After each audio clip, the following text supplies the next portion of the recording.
Si PRD, kanina no, ipa-expound kung ano yung skin and bones. Payat siya at sobrang payat niya na hindi nyo pa siya nakita na ganito kapayat. Siguro nakita ko siyang ganito kapayat nung binata pa siya and sa photo nung binata pa siya. Yung kanyang braso ay kalahati lang ng braso ko. So ganyan siya kapayat. VP Inday, Yes, magandang hapon po sa inyo. Hapon. Ang pinakamamahal na Vice President Inday Sara Duterte. Yes. Welcome back to the Netherlands. Kamusta po kayo, ma'am? Okay lang man. Dumating kami nung Sunday. Yes, kahapon. And okay naman yung flight. Medyo nakakapagod lang talaga yung biyahe kasi it's 16 hours na total flight time. Hi! How are you? Yes. So, Ma'am, kamusta po ang aming pinakamamahal na inyong ama, dating Pangulong Rodrigo Roa Duterte? okay lang siya. Very good mood today. Una niyang nasabi noong pumasok ako, sabi niya daw, yung braso ko daw ay doble ng braso niya. So, dalawang braso daw niya yung isang braso ko. Ma'am, pakilinaw po yung sinabi ni Ma'am Elizabeth kasi ma'am, marami talagang nabahala mga kababayan natin na si Tatay Digong daw ay skin and bones. Ano po yung konsepto noon, ma'am?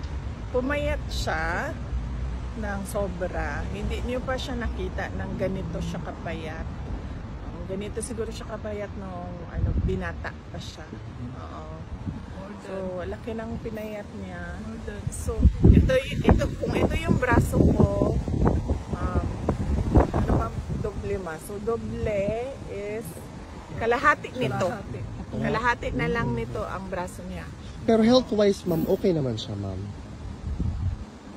So far, wala man siyang, tinanong namin siya kung may mga complaints siya, wala naman siyang nararamdaman daw. So, okay naman siya on that note. Kasi wala din naman siya sa hospital part ng prison, nandun siya sa regular detention unit. Kasi lahat ng mga Pilipino, ma'am, talagang nagdadasal para sa speedy recovery ni PRRD kasi we are definitely more than willing to welcome him sa outside world. Oh yes, oo.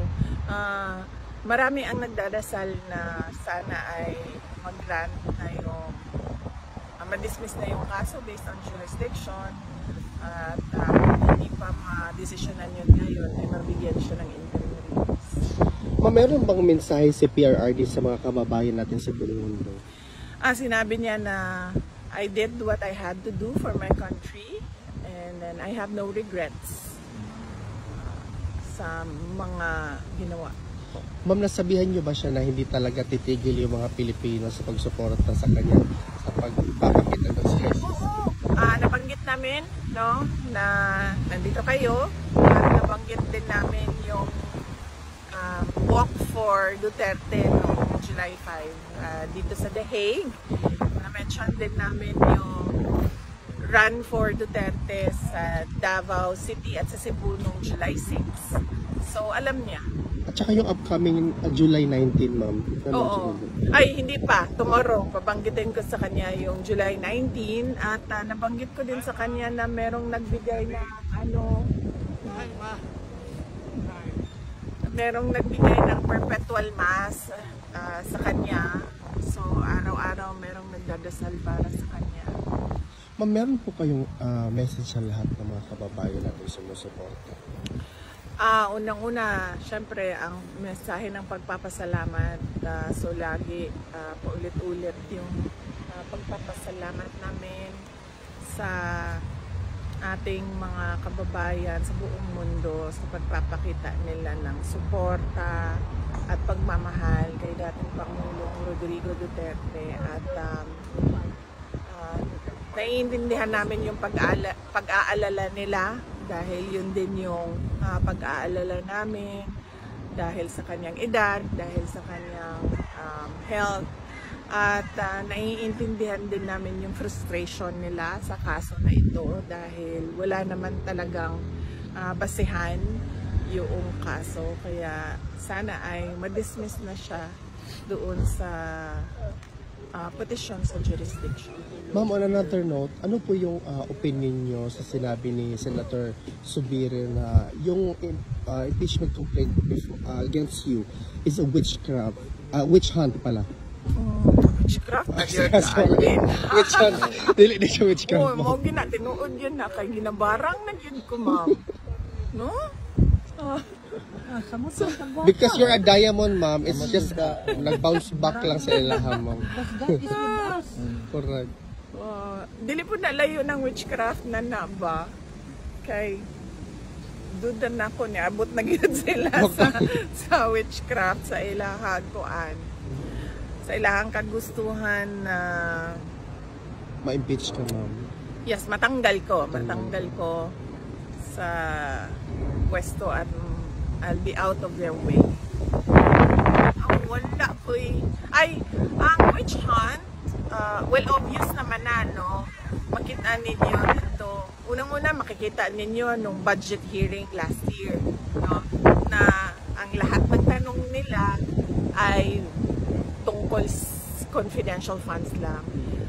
Meron lang silang inutusan na magtanong konti about sa budget proposal ng OVP na wala namang confidential funds, pero lahat ng tanong nakikita nyo, nagbabasa sila ng script at lahat yon confidential funds dahil doon nila kinukuha yung information nila na pang-atake at ngayon nalaman natin doon din pala nila kukunin yung information nila para sa impeachment.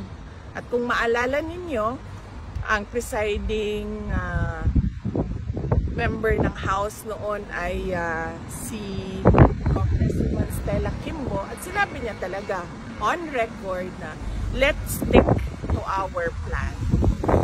Klaro yun. Ang sunod doon, kung nakikita ninyo ay yung pagkuha nila sa confidential records, no? Sa Commission on Audit. Ang ginamit nila is order galing sa House of Representatives para kunin yung mga documents doon sa loob ng Commission on Audit. At nabukas pa sila ng hearing na para mabigyan ng semblance ko, no, ng legitimacy yung ginawa nilang illegal na pagkuha ng mga documents sa Commission on Audit. At nakita ninyo, nung wala na silang maitanong, dahil wala ka namang makikitang pagkakamali sa mga ginawa, ay lumipat na sila doon sa impeachment kuno. At nakita ninyo doon sa impeachment kuno nila, nakaapat sila na articles of impeachment dahil hindi nila talaga magawang mabuo ng isang complaint na makatotohanan at meron talagang mga credible na evidence. So, hindi na yan siya lingid sa kaalaman ng karamihan ng ating mga kababayan. Kita nila kung ano nangyari. Correct, ma'am. Ma'am, on a different topic po. Okay lang. Ano, ma'am, my question kasi is that tinanong ko kay Atty. Kaufman ano ang reaction niya sa sinabi ni Secretary of Justice Remulla na allegedly na-destroy nila yung evidence kaya hindi na sila makapag-file doon sa local court sa Pilipinas and they're ceding the issue or the situation dito sa ICC. Sinabi ni Atty. Kaufman po na as far as destroying evidence is concerned, wala pong ginawa si PRRD because that is a criminal offense. Ano po yung reaction ninyo, ma'am, sa statement ni Secretary Remulla na wala na daw evidence? A lot of Filipinos are thinking, if there are no evidence in the Philippines, what kind of evidence will be presented before the ICC? Gawa-gawa. Gawa-gawa talaga na ebidensya. At yung ibang ebidensya nila, meron din tayong ebidensya na kinuha yon by force or intimidation or harassment of individuals. So, makikita din natin yun soon, very soon. Thank you, VP. Will you be attending the SONA, VP? Of course not. No SONA for me. Kasi confirm na yung ano natin, Korea natin na Filipino community natin. Bukod po dito sa The Hague, do you intend to visit other places in Europe this trip? Wala po. Dito lang kami sa Hague sa duration ng duty ko. So July ano ba ako? Kailan ako dumating? July 5 hanggang July 23 yung sa akin. And then darating sa susunod si Hanilep.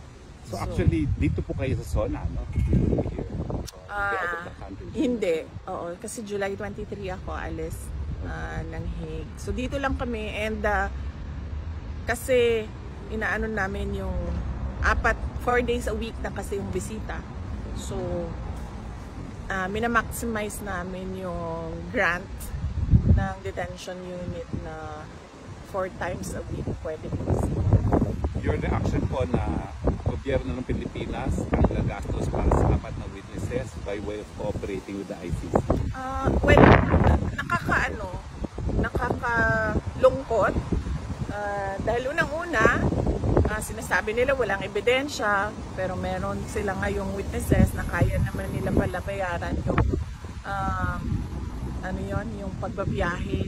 Pero nakakalungkot kasi sobrang bagal ng galaw nila para sa ating mga kababayan na naiipit sa kaguluhan sa Iran at sa Israel. Kaya kaya nakikita natin at nakikita ng taong bayan nasaan ba talaga yung priorities ng administration na ito.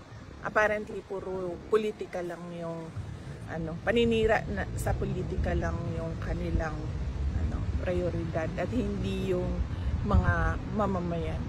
Ma'am, on a different, parang susundan ko yung question, ma'am, by the way. Sinabi po ni President President Marcos na i-stop na daw po natin yung pamumulitika at it's now time for us to work. Siguro tumingin siya sa salamin, no? Pag sinasabi niya yung stop na ang pamumulitika kasi sila yung namumulitika. Ang ginagawa lang namin lahat ay sumasagot kami, di ba? Attorney Harry Roque, ikaw isang biktima ka din. Dahil you are known to be an ally and a very close lawyer of President Duterte. So, wala naman kaming ginagawang atake. Ang sa amin lahat ay sagot at depensa. So, sila ang tumigil at sila yung nasa administrasyon, sila yung tumigil at sila yung tumutok sa kung ano yung dapat na ibigay para sa taong bayan. Yung special affirmative defenses po sa impeachment, yung hindi pwede mag-carry over at saka barred na impeachment complaint, how confident are you that the Senate will solve that first before hearing the individual articles of impeachment? Paniwala ko naman, madami sa kanila ang abogado doon and syempre yung iba ay supported by lawyers as well. Unahin muna nila yun pagdesisyon doon sa question ng validity ng fact complaints and yung crossover ng trial from the 19th to the 20th Congress. Yung notice of disallowance po sa 4th quarter ng confidential fund na pending appeal, wala pa pong resolution ng appeal nila ron? Wala pa kaming i-check ko sa Office of the Vice President. Thank you, ma'am. Okay. Well, I'm sure you've answered it already, but Tatay Digong, how is he? So si PRD, kanina no, ipa-expound kung ano yung Skin and Bones. Payat siya at sobrang payat niya na hindi nyo pa siya nakita na ganito kapayat. Siguro nakita ko siyang ganito kapayat nung binata pa siya and sa photo nung binata pa siya. Yung kanyang braso ay kalahati lang ng braso ko. So ganyan siya kapayat. But para sa akin lang ha, he looks good na payat siya kesa sa yung ano siya, malaki ang tiyan, tapos parang unhealthy tingnan at mukhang nakakatakot para sa kanyang heart. So I like him this way, medyo slim.